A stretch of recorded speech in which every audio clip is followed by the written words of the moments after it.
আপনি কুরবানি করতে যাচ্ছেন, তার আগের দিন কত ঝগড়া ভাইয়ের সাথে, হ্যাঁ, তোকে কেটে ফেলে দেবো, তোর বংশকে উড়িয়ে দেবো, কথা বলেন না ওনাই না, কত কথা। আল্লাহু সামাদ।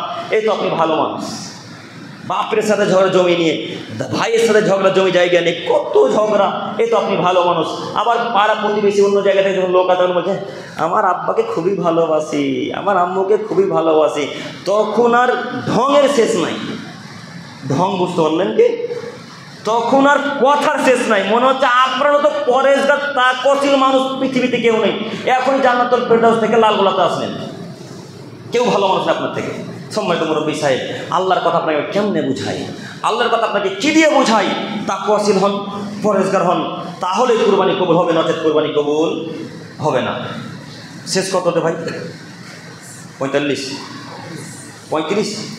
আমি শেষ পর্যায়ে কয়েকটি কথা, বিরক্ত হচ্ছে কিন্তু কয়েকটি কথা বলে শেষ করবেন ইনশাআল্লাহ। একটু আপনারা আমার দিকে তাকান, একটু লক্ষ্য করেন।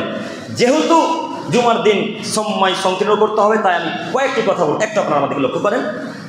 কুরবানির উদ্দেশ্য হলো আল্লাহকে খুশি করা। কি বললাম?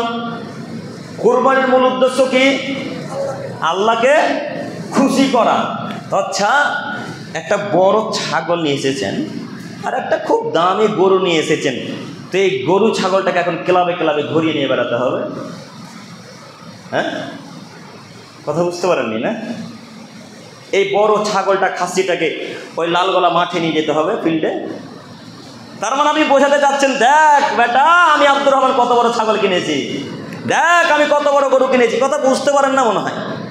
আল্লাহ নবী বলছেন কুরবানির উদ্দেশ্য হলো তাকওয়াশীল অবলম্বন করা, আল্লাহকে ভয় করা, আল্লাহর কাছাকাছি হওয়া। তো ছাগলটার গলায় মালা দিয়ে, লাল মালা দিয়ে দিন রাত যে চায়ের দোকানে ঘুরিয়ে নিয়ে বেড়াচ্ছেন গো, আল্লাহকে কখন খুশি করলেন? কই আল্লাহকে খুশি করলেন? আপনি দেখাতে যাচ্ছেন, দেখো আমার ছাগলটা, তোমরা বলো আব্দুর রহমান কত বড় ছাগল কিনেছে, আব্দুল খালেক কত বড় গরু নিয়েছে, আব্দুল সত্তার কত বড় মোষ কিনেছে। কথা বুঝতে পারেননি মনে হয়? এটা কুরবানির উদ্দেশ্য নয়।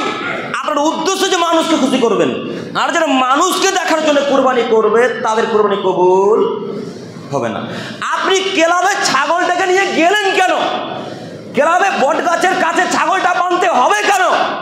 আপনি ক্লাবে কাঁঠালের পাতা খাওয়াবেন কেন? বাড়িতে জায়গা নেই, বাড়িতে পিছন দিকে জায়গা নেই, বাড়িতেই ছাগল রাখতে হবে, বাড়িতেই ছাগলকে পুষতে হবে। এই ছাগল ক্লাবে নিয়ে যাবেন কেন? এই ছাগল মাঠে নিয়ে যাবে, এই ছাগলকে লোক দেখার জন্য রাস্তাতে রাস্তায় ঘুরিয়ে নিয়ে বেড়াবেন কেন? আপনাকে অনুরোধ করে যাচ্ছি, ক্লাবে যতক্ষণ ছাগল বেঁধেছেন ততক্ষণ পাপ হয়েছে। এই ছাগল ক্লাবে নিয়ে যাওয়া যায় না, এই ছাগল বাড়িতেই রাখতে হবে। কুরবানির উদ্দেশ্য আল্লাহ ভীতি অর্জন করা, আল্লাহকে দেখানো। এই কুরবানি মানুষকে দেখালেন, এই কুরবানির পশু যতই বড় হোক না কেন, এই কুরবানির পশু যদি এত বড় হয়, তার থেকে যদি বড় হয়, আর উদ্দেশ্য যদি লোক দেখানো, এই কুরবানি কবুল হবে না। আপনি কুরবানির পশুটা ক্লাবে নিয়ে গিয়ে বাঁধলেন, কুরবানির পশুটা চায়ের দোকানে ওই বেঞ্চ, বুঝেন কি বেঞ্চ? আপনারা দেখেছেন কিনা বলতে পারি না। টেবিল বেঞ্চের কাছে চেয়ারের খুঁড়াতে বাঁধলেন কেন? আর গায়ে হাত বোলাচ্ছেন, কাঁঠালের পাতা খাওয়াচ্ছেন কেন? মানে দেখাতে যাচ্ছেন লোককে, দেখাতে আমরা ছাগল কিনেছি না, দেখাতে যাচ্ছেন না। এই নীতি চলবে না ইসলামে। এই নীতি কেউ যদি অবলম্বন করে তার কুরবানি কবুল হবে না। আপনাকে অনুরোধ জানাচ্ছি, নীতি পরিবর্তন করেন।